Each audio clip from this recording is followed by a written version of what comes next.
Officials of Air Peace Airline were at the Public Complaints Commission to defend several queries leveled against the airline.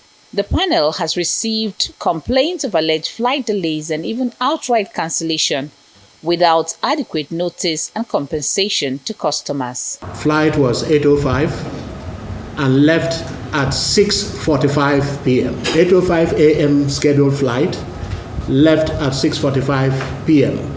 for Lagos, 27th of April. Nobody gave me water, nobody spoke to me, and I recorded it. The flight did not leave as scheduled. They were at the airport for 10 hours. They arrived in Accra at about 2 a.m. the next day. No compensation, no apologies. Some had to cancel the flight, some had to get another flight to get to Accra.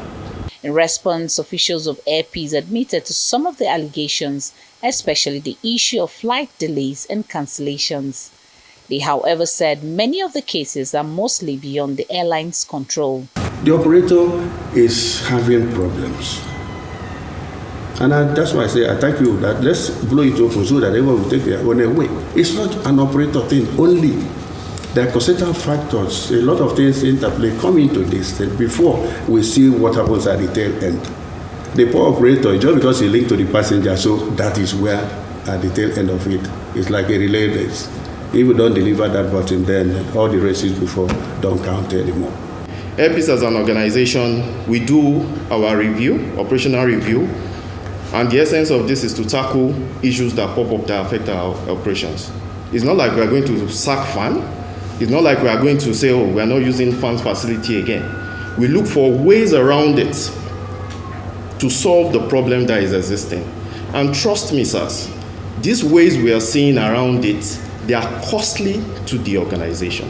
The Public Complaints Commission was not convinced by explanations from the airline, insisting that all airline must fulfill its contractual agreement with the customers, and where it cannot be achieved, they should pay compensations to their customers. Going forward, we will ensure that any flyer, any frequent flyer, or anyone flying any of the airlines, not Air Peace alone, within the shores of this country, are treated accordingly based on that contract.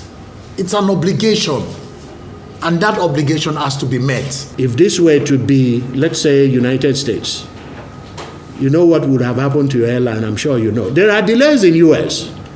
But when there are delays, you see them coming to you because they know the next thing the passenger is going to do. But here, they are not going to do anything to us. We are airlines. After all, this is Nigeria. That is just the attitude that we see. You people need to train your staff that you place on a public space. Most of them are rude, uncut, very uncivilized, and that is the truth. The Public Complaints Commission panel subsequently embarked on its own fact-finding mission to the Nnamdi Azikiwe International Airport, where it met with officials of Federal Airport Authority, the Nigerian Civil Aviation Authority, as well as other airline operators who have also been invited to appear before the commission.